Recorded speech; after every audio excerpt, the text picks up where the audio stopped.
welcome to our deep dive today. Okay. Sometimes I get these sources and think, okay, this is going to be a lot of dates and names. But this bibliography of English language books about Russia from the 1600s all the way to the early 1900s, it's like a secret portal to how the whole world saw Russia changing. It really is. And it's not just kings and wars, it's personal experiences. Yeah. Almost gossipy at times. Ooh. But it reveals so much about the shifts in perception. All right, so no pressure. Okay. But I'm expecting some seriously juicy historical key here. All right. Where do we even begin with a stack of centuries like this? Well, let's start with those first encounters under the Romanovs. Okay. Way back in the 17th century, most of Europe saw Russia as this immense, almost mythical place. Right before travel blogs and Instagram. Yeah. Russia must have seemed like another planet. Oh, absolutely. Who were the brave souls venturing in back then? You had folks like William Gordon.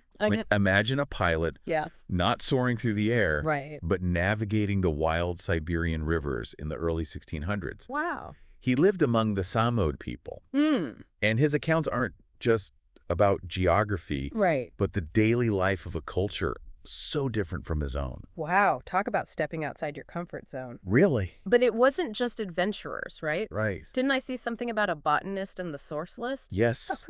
John Tradescan the Elder. Okay. Now, collecting plants may not sound thrilling. Right. But his work near Archangel in 1618 is fascinating. Okay. Europeans thought Russia was this frigid wasteland. Yeah. But Tradescan's specimens showed incredible biodiversity. His meticulously detailed catalog sparked a wave of scientific curiosity. Wow. This wasn't just about pretty flowers. Right. It was about understanding a whole ecosystem previously unknown to the West. So these early accounts, they weren't just setting the scene geographically. But also laying the groundwork for how Russia was perceived intellectually. Exactly. Now, these early accounts were often focused on trade and exploration. Right. But with Peter the Great in the late 17th century, things really shift. Oh, Peter the Great. Yeah. That name always brings to mind images of him going incognito to learn shipbuilding. Right. Was that when Russia really burst onto the world stage? Absolutely. Okay. His push for modernization had Europe fascinated. Between 1698 and 1705, you see this explosion of publications about Peter's reforms. Wow. Everyone trying to grasp what this meant for Russia's power. And one little detail I found fascinating. Okay. A 1699 record of English master shipwrights arriving in Russia. Wait, English shipwrights? Yeah. So Peter the Great was poaching talent from other nations to build his navy. Precisely. Wow. It highlights how strategic this modernization was. Right. He wasn't just learning from the West. Right. He was actively recruiting their expertise to build a navy that could rival any in Europe. This is where things get juicy for me. Okay. All these glowing accounts of progress. Yeah. But I bet not everyone was thrilled with Peter's reforms. You're right on the mark. Yep. Elizabeth Justice. Okay. An English governess living in St. Petersburg during the reign of Anna Ivanovna, Peter's niece, offers a very different perspective. Her 1739 book didn't hold back. Oh, lay it on me.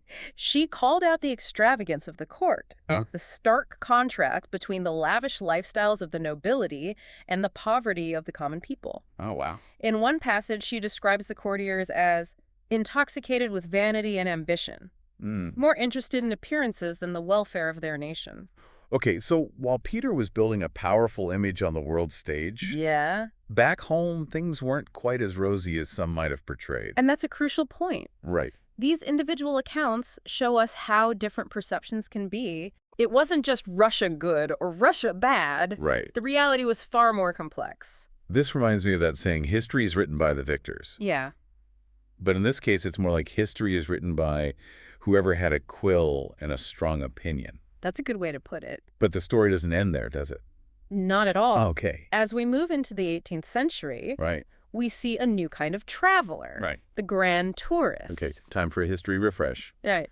What exactly was a grand tourist? Right. I picture powdered wigs and fancier carriages than usual. Essentially, wealthy young men taking a year or two to travel Europe for art, culture, Right.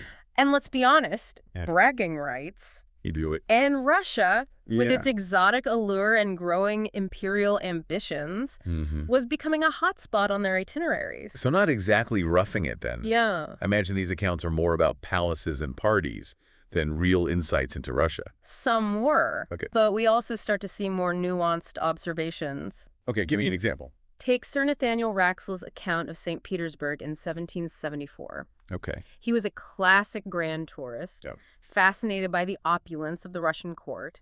But he also delved into the cultural and social quirks that set Russia apart. So it's like a proto-travel blog? Yeah. But with more quill and ink flair. Exactly.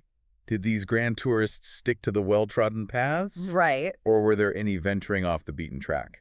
Now, this is where it gets really interesting. Okay. We have John Parkinson, an Oxford Dun, who embarked on this extensive tour of Russia and Siberia between 1792 and 1794. Hold on, an Oxford Dun in Siberia? Yeah. That's not your typical grand tour itinerary. Right. What on earth was he doing there? His diaries, which weren't published until 1971, are a gold mine. Wow. He meticulously documented everything. From geography and natural history to social customs and political structures. Right. Parkinson wasn't just sightseeing. Right. He was dissecting Russian society, comparing their legal systems to the West, even analyzing their approach to education. Wow. Talk about a hidden gem. I know. It makes you wonder how many other fascinating accounts are gathering dust in archives just waiting to be rediscovered. Exactly. And Parkinson's journey also highlights a shift. Yeah. The lines between travelogue and scientific exploration are blurring. Yeah, that's right. So we're moving from those early trade-focused accounts to something deeper, more analytical. This is where things really start to get interesting, isn't it? You could say that. Because as we enter the 19th century, Russia itself is undergoing massive changes. Right. And those are reflected in how the English write about it. Absolutely. All right, I'm ready to dive into the next chapter. Okay. What awaits us in the 1800s? Well, the 19th century is a time of immense change and upheaval for Russia. Okay. Territorial expansion, evolving imperial ambitions, and the rumblings of social and political unrest. It sounds like the calm before the storm. You could say that. How do these English accounts capture this pivotal period?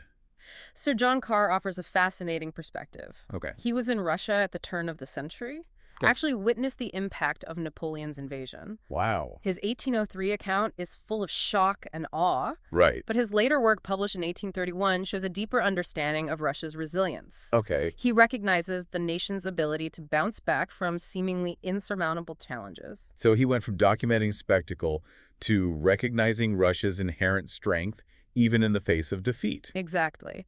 And the focus starts to shift towards specific regions within the vast Russian Empire. Okay. You have accounts of the Caucasus, Crimea, even missionary accounts from places like Herat. Wait, missionaries in the Caucasus. Yeah. I'm picturing a very different scene than the palaces and grand balls we've been discussing. Right. What was driving these individuals to such remote regions? It's a reminder that Russia wasn't a monolith. Right. You had the Edinburgh Missionary Society establishing a presence in Karas in 1802. Aiming to spread their faith amongst the diverse populations of the Caucasus. These accounts, though often imbued with religious fervor, offer glimpses into the daily lives and struggles of people far removed from the centers of power. It's like zooming in on a map and realizing that each region has its own unique story to tell. Precisely. And as we move into the mid-19th century, we see another shift. Okay. The rise of tourism and the emergence of critical voices. That's right. So Russia is going from a grand tour destination to a place for the average traveler. Exactly. Did the invention of the train make this possible? Exactly. Train travel made Russia accessible to a wider audience. Right. And we see guidebooks popping up, catering to middle-class tourists. Okay. But with this wider audience comes a wider range of opinions. Right. No longer just fascinated observers. Some English writers start to really critique what they see. Okay, give me an example. Who was brave enough to call out the less-than-perfect aspects of Russian society? Robert Lyle's 1825 book was incredibly controversial for its time. He openly criticized serfdom, calling it a stain on Russia's soul. And he didn't hold back on his critiques of the Russian nobility, accusing them of being out of touch with the needs of the people. Wow, so a shift from polite observation to outright condemnation. You could say that. Did this cause a stir back in England? Absolutely. Yeah. It challenged the romanticized image many held of Russia. Right. And then, of course, there's the Crimean War. Yes. Which had a profound impact on how the West viewed Russia. Oh, yes, the Crimean War. Wasn't that a pretty brutal conflict? Yeah. Pitting Russia against Britain, right, France, and the Ottoman Empire? Yes. What kind of accounts emerge from this period? It becomes a defining event. Right. You have a flood of publications analyzing the conflict, shaping public opinion back in England. And then you have figures like Florence Nightingale and William Howard Russell, the war correspondent. Right. Their accounts, focused on the human cost of the war, offer a whole new dimension to the narrative. It's incredible how individual experiences, even amidst the chaos of war, can shape our understanding of history. It really is. So from explorers and diplomats to missionaries and now war correspondents, we've really seen a kaleidoscope of perspectives on Russia. Absolutely. What happens next in our journey? Now we delve into the late 19th and early 20th centuries. Okay. A period marked by reform revolution and even greater upheaval. This is where things really start to heat up, isn't it? We're on the road to the Russian Revolution. That's right. What kind of accounts do we have from this pivotal era? One of the most important works from this period is Donald Mackenzie Wallace's seminal book on post-emancipation Russia. Okay. Published in 1877. Okay. He meticulously analyzes the challenges and consequences of Tsar Alexander II abolishing serfdom in 1861. So not just reporting on the events, right, but truly dissecting the social fabric of Russia as it undergoes this monumental shift. Precisely. And alongside this, there's a renewed interest in Siberia. Yes. Particularly the penal system and the construction of the Trans-Siberian Railway. That's right. Ah, Siberia, the land of exile and hardship. Right. What kind of stories are emerging from this remote and often unforgiving corner of the Russian Empire? You have accounts focusing on the brutal realities of Siberian prisons, including George Kennan's expose, which sparked huge controversy. Right. He was accused of exaggerating the situation. Right. But his writings forced people to confront the dark underbelly of Russia's penal system. So even as Russia was modernizing, these deep-seated issues were simmering beneath the surface. Absolutely. It seems like each step forward brought its own set of challenges and contradictions.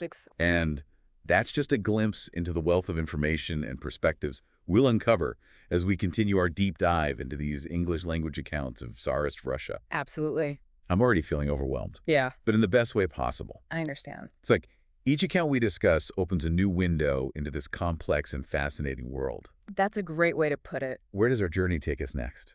Next, we'll delve deeper into the accounts of Siberia and the Trans-Siberian Railway, exploring the narratives of those who are drawn to this vast and often unforgiving region. I can't wait to hear more. Great. We were talking about Siberia at the end of the last section, and that Trans-Siberian Railway. Yeah. The sheer scale of it just boggles my mind. It's unbelievable. Thousands of miles through some of the harshest terrain on Earth.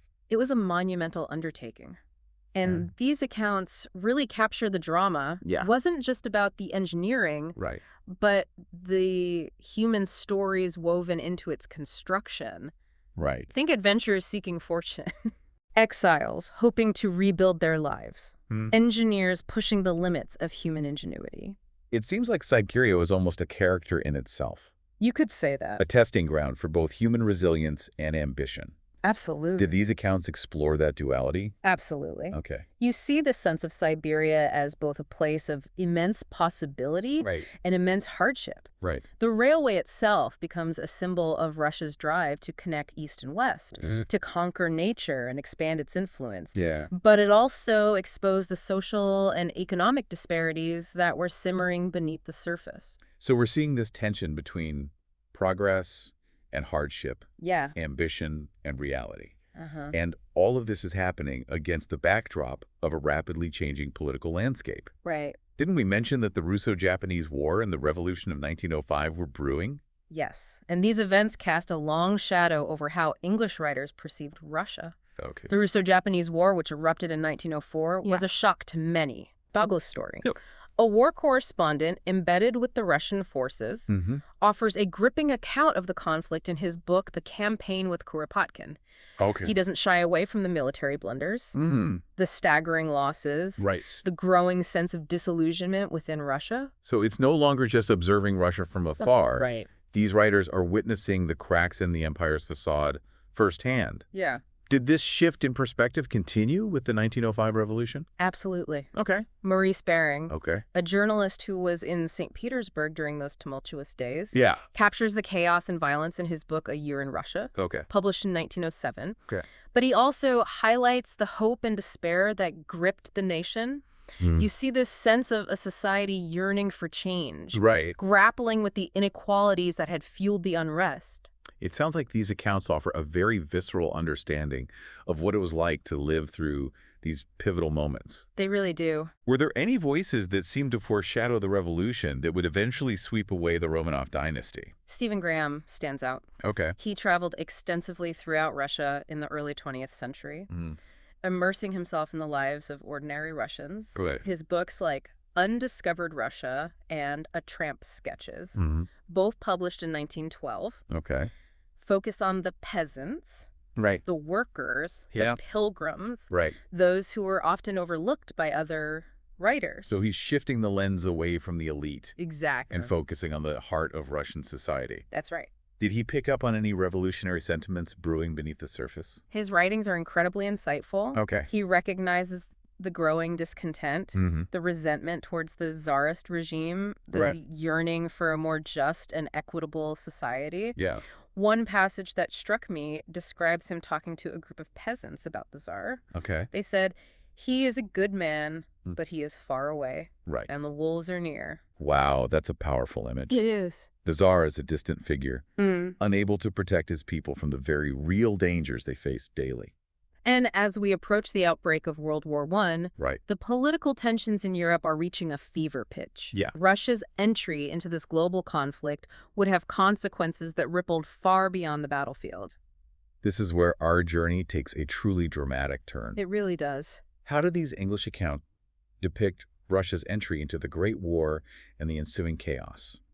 Stanley Washburn, Okay. an American correspondent on the Eastern Front in 1915, offers a harrowing account in his book, The Russian Campaign. Okay. He details the brutal fighting, the staggering losses, and the growing strain on the Russian war effort. Right. What's striking is his observation that the war exposed the inherent weaknesses of the Tsarist regime, accelerating the social and political upheaval that was already underway. So the war became a crucible, testing the very foundations of the Russian Empire. Exactly. Were there any accounts from those who had access to the inner workings of the Tsarist court during this time? Sir George Buchanan, a British ambassador to Russia, offers a fascinating glimpse into the halls of power in his memoirs, published in 1923. Okay. He had a front row seat to the political machinations of the time. Now I have to ask, Yeah. did he mention Rasputin? He does. The Siberian mystic who seemed to have an almost hypnotic hold over the royal family. Buchanan's account is quite critical of Rasputin's influence, viewing him as a symbol of the corruption and decay within the Tsarist court. Right. But what's interesting is that Buchanan also expresses a certain sympathy for Tsar Nicholas II. He saw him as a well-intentioned ruler, but ultimately ill-equipped to deal with the immense challenges facing Russia. It's a tragic tale of a ruler caught in the currents of history, unable to steer his nation away from the precipice. And as 1917 unfolds, the situation in Russia reaches a breaking point. The February Revolution erupts in Petrograd, forcing the abdication of Tsar Nicholas II and ending centuries of Romanov rule.